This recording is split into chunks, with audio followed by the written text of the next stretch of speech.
students. Welcome to the platform of Nana Academy. I'm your host Mohammed Zulkarnain.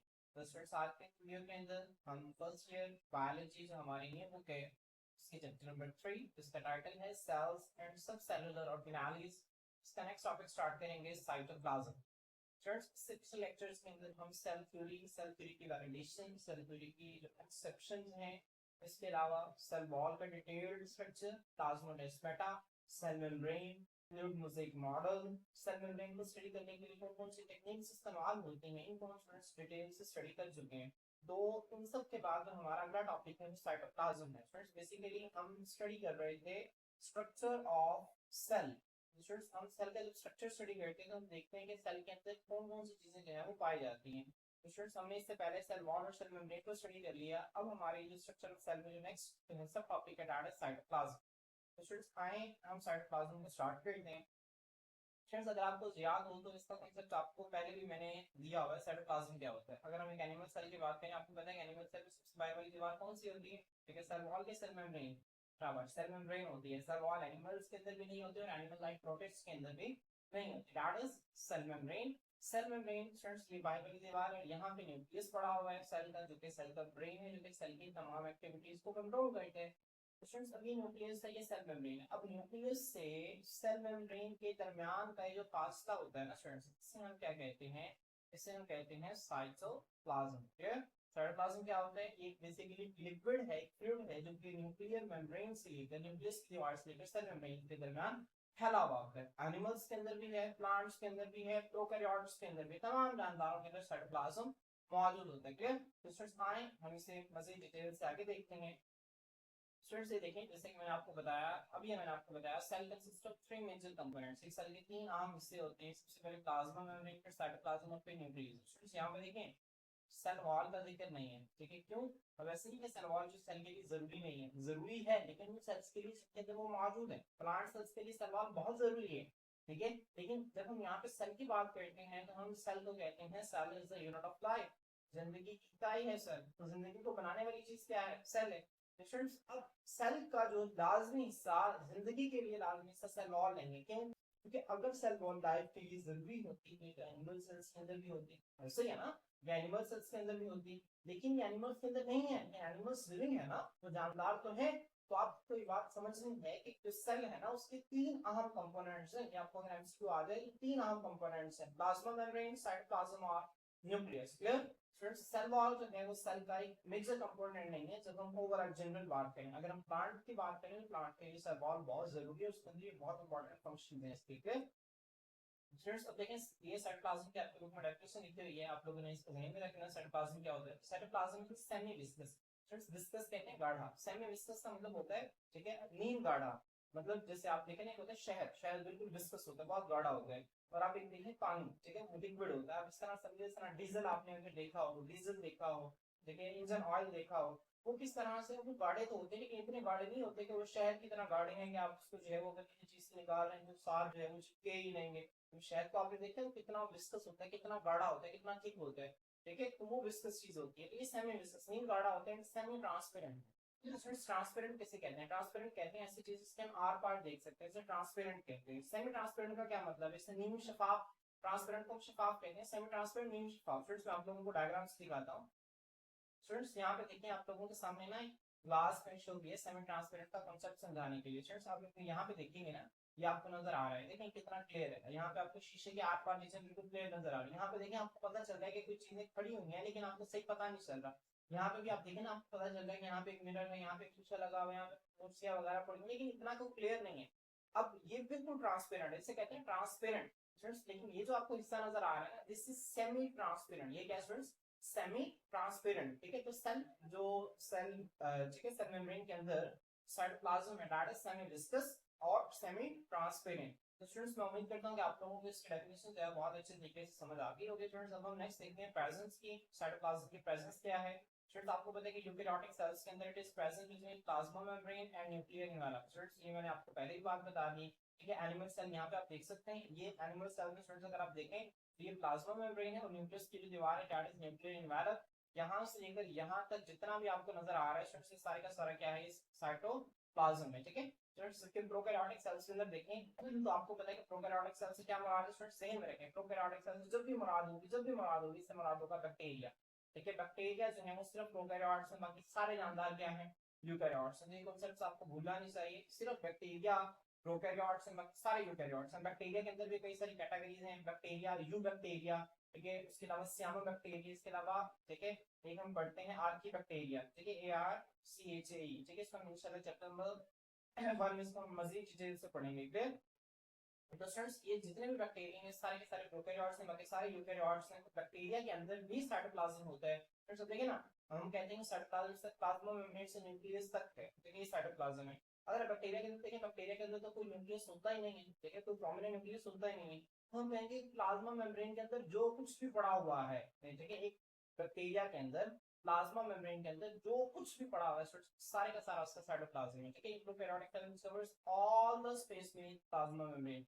Plasma मेम्ब्रेन है ना जो आपको नजर आ रही है, ठीक है, प्लाज्मा मेम्ब्रेन है। इस प्लाज्मा मेम्ब्रेन से अंदर अंदर जो कुछ भी पड़ा हुआ है सारे का सारा इसका क्या है, साइटोप्लाज्म है। तो स्टूडेंट्स आपने इसको जहन में रखना है, क्लियर।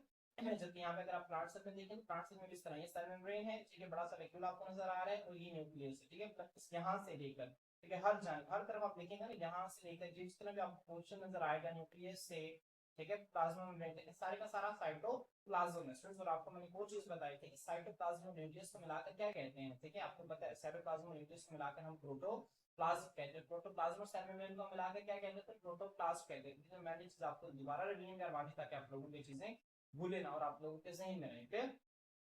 अब नेक्स्ट स्टूडेंट्स जो हैं हम आगे जो है साइटोसोल को देखते हैं। साइटोसोल को समझने के लिए ना, ठीक है, आप इस तरह से इमेजिन करें कि आपके पास ना क्रिकेट का प्लेग्राउंड है, ठीक है। आप इमेजिन करें कि हमारे पास एक क्रिकेट का क्या है, ग्राउंड है, जिसमें जो है वो मैच चल रहा है, देखिए ये फर्स्ट थिंग ग्राउंड है, गोल, ठीक है। यहाँ पे स्टूडेंट्स आप इस तरह से इमेजिन करें, यहाँ पे पिच है जहाँ पे बैट्समैन बैटिंग करता है, बॉलर जो है वो ठीक है बॉल डालता है, ठीक है। अब इसको ना स्टूडेंट्स आप सेल के साथ कंपेयर करें। आप ये समझें कि जो वो बाउंड्री है ना, ग्राउंड की बाउंड्री, आप उसको सेल मेम्ब्रेन कंसीडर कर लें। क्या कंसीडर कर लें, सेल मेम्ब्रेन कंसीडर कर लें। जहां पे बैट्समैन खेल रहे हैं आप उसको न्यूक्लियस कंसीडर करें, दरम्यान में है वो क्या है, वो न्यूक्लियस है, क्लियर। इस फील्ड के अंदर जो जो खिलाड़ी खड़े हैं आप उन्हें ऑर्गेनाइज कंसीडर कर लें। क्या स्टूडेंट्स कंसीडर कर लें, ऑर्गेनाइज कंसीडर कर लें। समझ आ रही?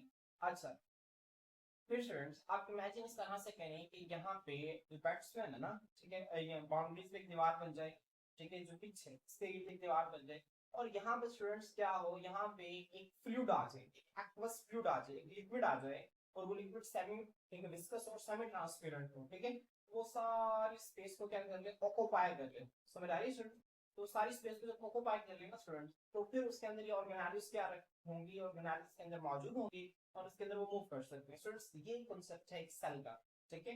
और स्टूडेंट्स यहाँ पे देखें यहाँ पे कांसेप्ट आता है साइटोसोल का। मैंने आपको एक क्रिकेट वाली एग्जांपल क्यों दी, ताकि मैं आपको साइटोसोल के कांसेप्ट को समझा सकूं। स्टूडेंट्स देखिए वो कहते हैं it consist of an aqueous ground substance. Students हमें नहीं समझ आता है कि एक्वस ग्राउंड सब्सटेंस क्या है। तो देखिए मैंने आपको इसलिए जो ग्राउंड की क्रिकेट की एग्जांपल दी कि क्रिकेट को अगर आप एक सेल इस तरह से कंसीडर करें कि प्लाज्मा मेम्ब्रेन दरम्यान में जिसके पीछे वो न्यूक्लियस है, तो प्लाज्मा मेम्ब्रेन से न्यूक्लियस अब बेसिकली वो ग्राउंड है ना, तो ग्राउंड पे क्या है, एक्वस सब्सटेंस है। एक्वस मतलब लिक्विड सब्सटेंस है, वाटरी सब्सटेंस है, ठीक है, जिसके अंदर तमाम ऑर्गेनेलिज्म मौजूद हैं। तो साइटोप्लाज्म है, साइटोप्लाज्म बेसिकली यहाँ से लेकर यहाँ तक है।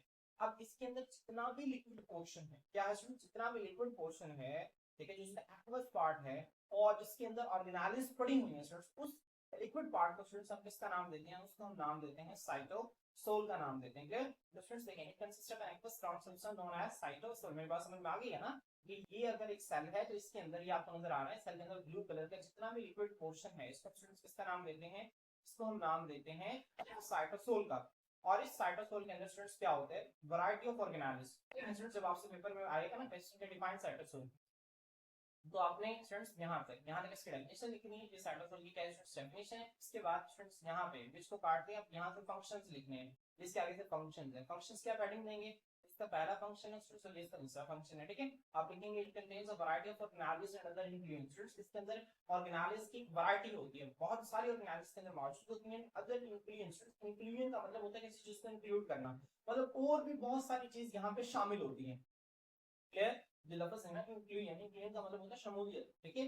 तो इंक्लूजन का यहाँ पे क्या मतलब है, यहाँ पर मुराद ये है कि उन ऑर्गेनाइल्स के अलावा और भी बहुत सारी चीजें हैं जो कि साइटोप्लाज्म के अंदर मौजूद होती हैं। आपको पता है ऑर्गेनाइल्स के अलावा साइटोप्लाज्म के अंदर एंजाइम्स पड़े होते हैं जिन्होंने रिएक्शंस करवाने हैं, इसके अलावा फूड के पार्टिकल्स पड़े होते हैं, ठीक है?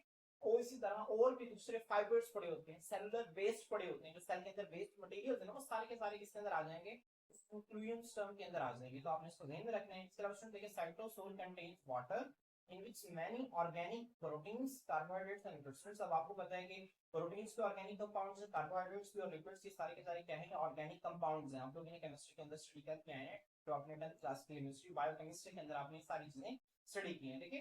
तो साइटोसोल के अंदर स्टूडेंट्स वाटर होता है, ये आपको नजर आ रहा है वाटर, जिसके अंदर बहुत सारे organic compounds, proteins, lipids, carbohydrates और इनऑर्गेनिक साल्ट्स, क्या इनऑर्गेनिक साल्ट्स। इनऑर्गेनिक साल्ट्स मतलब जो कार्बन हाइड्रोजन से मिलकर ना बने हों, ठीक है? इसमें सोडियम आ जाएगा, पोटेशियम आ जाएगा, क्लोराइड आ जाएगा, ठीक है? जितने भी इनऑर्गेनिक साल्ट्स हैं कंप्लीटली मुकम्मल तौर पर और पार्शियली या जुज़वी तौर पर डिसॉल्व हल होते हैं, क्लियर?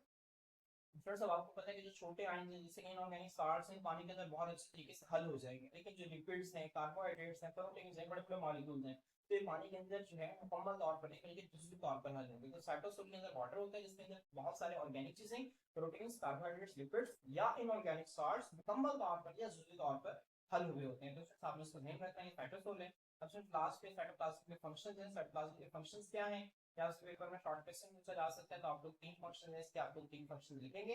देखें सबसे पहला फंक्शन क्या है, कहता है cytoplasm of the cell provide space for the proper functioning of the organelle. जाहिर सी बात है सेल का साइटोप्लाज्म में क्या करता है स्टूडेंट्स, ये स्पेस प्रोवाइड करे। जैसे हम यहाँ पे देखें ना, तो एक सेल का साइटोप्लाज्म में ये स्पेस प्रोवाइड करे, एक जगह प्रोवाइड करे ऑर्गेनेल्स को कि भाई आप ऑर्गेनेल्स आओ और यहाँ पे अपना जो आपने फंक्शन परफॉर्म करना है उसको कर लो, ठीक है? अब आपको पता है कि अलग अलग ऑर्गेनेल्स का अलग अलग काम है। मिसाल के तौर पर मैं आपको एक एग्जांपल दे देता हूँ राइबोसोम्स की। इसकी एग्जांपल दे देता हूँ मैं राइबोसोम से कि यहाँ पे ये मान लीजिए राइबोसोम्स है हमारे पास, ठीक है? राइबोसोम्स का काम क्या होता है आपको पता है, इनका काम है प्रोटीन्स की तैयारी करवाना, प्रोटीन सिंथेसिस इनका काम होता है। तो स्टूडेंट्स अब साइटोप्लाज्म के अंदर रहकर ये प्रोटीन्स क्या करती हैं, तैयार करती हैं, उसको स्पेस प्रोवाइड करती हैं, ठीक है? तो ये साइटोप्लाज्म का स्टूडेंट्स पहला फंक्शन है कि ऑर्गेनेल्स को स्पेस प्रोवाइड करती है ताकि वो अपने फंक्शन को परफॉर्म कर सकें।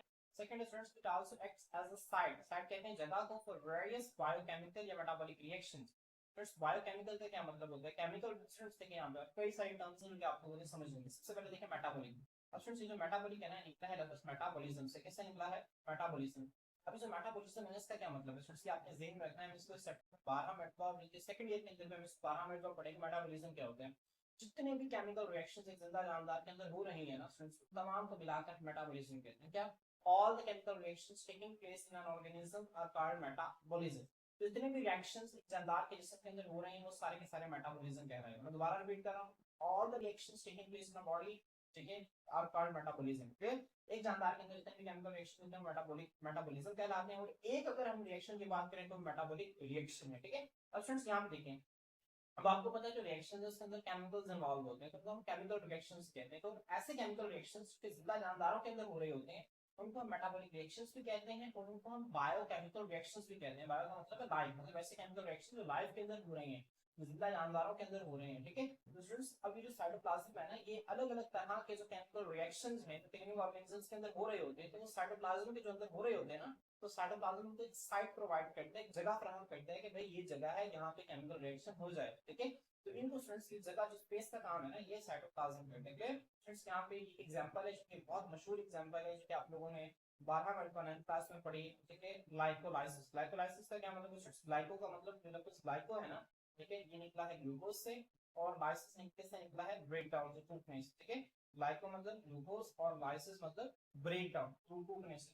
Glycolysis break down of glucose, ठीक है? Break down of glucose, glucose का टूटता है एरोबिक रेस्पिरेशन के दौरान। और स्टूडेंट्स एरोबिक रेस्पिरेशन क्या होता है ये आप लोगों ने 9th क्लास के अंदर पढ़ा हुआ है, कोई नई टर्मिनोलॉजी नहीं आप लोगों के। वैसे हम इसमें भी बायोएनर्जेटिक्स का हमारा एक चैप्टर है जिसमें हम देखेंगे इसे। स्टूडेंट देखो होता क्या है, C6H12O6 ये ग्लूकोज है जो कि ऑक्सीजन के मौजूदगी में टूटेगी तो क्या बना देगी स्टूडेंट्स, कार्बन डाइऑक्साइड बना देगी, वाटर बना देगी, और क्या बना देगी स्टूडेंट्स, ATP एडिनोसिन ट्राइफॉस्फेट बना देगी।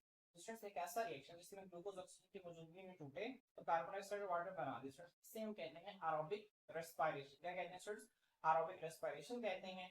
और स्टूडेंट्स यहाँ पे देखें ये ग्लूकोज टूट रही है, स्टूडेंट्स एरोबिक रेस्पिरेशन के ना स्टेप्स हैं, ठीक है, स्टेप्स हैं इसके ना। पहला स्टेप है ग्लाइकोलाइसिस, ये आप लोगों ने पढ़ा होगा 9th क्लास के अंदर, ग्लाइकोलाइसिस। दूसरा स्टूडेंट्स कि आपने पढ़ा होगा क्रेब्स साइकिल। और तीसरा इलेक्ट्रॉन ट्रांसपोर्ट चेन। ये तीन स्टेप्स आप लोगों ने 9th क्लास में मैकेनिज्म ऑफ रेस्पिरेशन में पढ़े होंगे। तो फिर उसमें जो पहला स्टेप है ना, जिसके अंदर ग्लूकोज टूटती है, दो पायरोनिक एसिड बनाती है, इसे ग्लाइकोलाइसिस कहते हैं। अगर आपको इसका नहीं पता चला तो कोई मसला नहीं है, हम इसको बायोएनर्जेटिक्स से पढ़ लेंगे, लेकिन मैं आपको सिंपल से इसका कांसेप्ट दे रहा हूं कि ग्लाइकोलाइसिस होती क्या है। ग्लाइकोलाइसिस में ग्लूकोज जो है, एक ग्लूकोज का मॉलिक्यूल, देखिए पूरा जो रिएक्शन है ना, इसको स्टूडेंट्स हम एरोबिक रेस्पिरेशन कहते हैं। अब जो एरोबिक रेस्पिरेशन है ना स्टूडेंट्स, ये 3 मरहलों में चलता है। यहाँ पे आप 9th क्लास के बुक में लिखा हुआ है, वैसे 4 मरहलों में होते हैं, लेकिन आपके 9th क्लास के बुक के अंदर ना 3 स्टेप्स लिखे हुए थे, इसी वजह से मैं आपको भी 3 बता रहा हूँ, ताकि आप लोगों को 3 ज़हन में आए कि हाँ हमने 3 ये चीजें पढ़ी हुई हैं। वैसे इसके 4 स्टेप्स होते हैं, ठीक है। सबसे पहले था ग्लाइकोलाइसिस, फिर क्रेब्स साइकिल होती है, इलेक्ट्रॉन ट्रांसपोर्ट चेन। अब ग्लाइकोलाइसिस में क्या होता था स्टूडेंट्स, एक ग्लूकोज का मॉलिक्यूल दो पायरोनिक एसिड में टूटता था, ठीक है, ये आप लोगों को याद है। तो स्टूडेंट्स ये ग्लाइकोलाइसिस जो है, ये साइटोप्लाज्म के अंदर होती है, बहुत इंपॉर्टेंट एमसीक्यू में ग्लाइकोलाइसिस कहां पे होती है, तो आपने फौरन से टिक कर देना साइटोप्लाज्म। स्टूडेंट्स उसके बाद देखेंगे साइटोप्लाज्म कंटेन्स डिस्क्रीट, डिस्क्रीट का मतलब स्टूडेंट्स होता है अलग अलग डिस्क्रीट स्ट्रक्चर्स। साइटोप्लाज्म के अंदर अलग अलग स्ट्रक्चर्स होते हैं व्हिच आर स्पेसिफिक, जो कि मखसूस होते हैं फॉर वेरियस सेलुलर फंक्शन, मुख्तलिफ सेलुलर फंक्शंस के लिए। फिर वो कौन कौन सी स्ट्रक्चर्स को हम ऑर्गेनाइज भी कहते हैं, ठीक है। मतलब देखिए एडानकार्ड सेल ऑर्गेनाइज, देखिए आगे लिखा हुआ सेल ऑर्गेनाइज क्या होती है। स्टूडेंट्स अगर आपसे पूछे कि what are cell organelles define करो, तो स्टूडेंट्स आपने यहाँ पे यहाँ से यहाँ पे इसके ऑर्गेनाइज डेफिनेशन लिखनी है कि साइटोप्लाज्म के अंदर अलग अलग स्ट्रक्चर्स पड़े होते हैं जो कि वेरियस सेलुलर फंक्शंस परफॉर्म करते हैं, ठीक है, मुख्तलिफ सेलुलर फंक्शंस परफॉर्म करते हैं। और उन अलग अलग स्ट्रक्चर्स जो है ना, उनको हम सेल ऑर्गेनालिस का नाम देते हैं, ठीक है। अब फ्रेंड्स आपको पता है कि बहुत सारी ऐसी ऑर्गेनालिस हैं जिनकी मेम्ब्रेन होती है, जिसमें मैं आपको अगर डायग्राम में दिखा भी दूं, स्टूडेंट्स हम जब डिस्कस करेंगे, ठीक है। यहाँ पे देखिए क्लोरोप्लास्ट के दो मेम्ब्रेन होती है, क्यूल के मेम्ब्रेन होती है, पेरोक्सिसोम के बीच मेम्ब्रेन होती है, गोल्जी वेसिकल्स के बीच मेम्ब्रेन होती है, गोल्जी ब्रेविस के बीच होती है, प्लाज्मा रेटिकुलम के बीच होती है। तो फ्रेंड्स मैंने अभी आपको कुछ ऑर्गेनाइज बताई हैं, इनके बीच मेम्ब्रेन होती है, ठीक है। फ्रेंड्स अब इनकी जो मेम्ब्रेन है ना, ठीक है, ये वही काम करती है जो कि प्लाज्मा मेम्ब्रेन एक किस्म का करती थी, ठीक है। तो फ्रेंड्स वो प्लाज्मा मेम्ब्रेन क्या करती थी, चीजों को अंदर आने और जाने का काम करती थी, ठीक है, वहां पे एंट्रेंस का काम करती थी, किस चीज को मैंने अंदर लेके आने, किस चीज को अंदर लेके नहीं आना। तो इनकी मेम्ब्रेन का स्ट्रक्चर भी इसी तरह से होता है। और स्टूडेंट्स यहाँ पे इनकी मेम्ब्रेन भी वही काम करती है। स्टूडेंट्स यहाँ पे देखें क्वेश्चन लिखा है except few such as ribosome, कुछ ऑर्गेनाइज ऐसे हैं मेम्ब्रेन नहीं होता, जैसे उसने आपको एग्जांपल दे दिया राइबोसोम, राइबोसोम के कोई मेम्ब्रेन मौजूद नहीं होती, क्लियर। तो फ्रेंड्स आपको मैं उम्मीद करता हूं आप लोगों का टॉपिक जो है अच्छी तरह से क्लियर हो गया होगा। इसके अंदर जो है मोस्ट इंपॉर्टेंट चीजें हैं वो साइटोप्लाज्म का फंक्शन है और साइटोसोल की डेफिनेशन है, ठीक है। बाकी इसके अंदर आपसे लॉन्ग क्वेश्चन अगर पूछा जाए तो आप लोगों ने सारा लिखना है। तो जो जो चीजें मैंने आपको बताई आप लोगों ने इनके पॉइंट्स बना लेने हैं बुक के ऊपर, और पॉइंट्स बना के बुक के ऊपर मार्क कर लें, ताकि पेपर में आने स्टूडेंट्स जब आप पॉइंट्स बना लेंगे ना, तो आपको पेपर्स लास्ट तक आप लोगों के पॉइंट्स काम आएंगे। तो बायोलॉजी के अंदर चीजें अक्सर भूल जाती हैं बच्चों को, तो पॉइंट्स ध्यान में रहते हैं। जब पॉइंट्स ध्यान में रहते हैं तो बच्चे आसानी से लिख लेते हैं, क्लियर। स्टूडेंट्स हमारा यहाँ पे टॉपिक कंप्लीट होता है। इंशाल्लाह नेक्स्ट लेक्चर के अंदर हम न्यूक्लियस के साथ आपकी खिदमत में हाजिर होते हैं। अल्लाह हाफिज।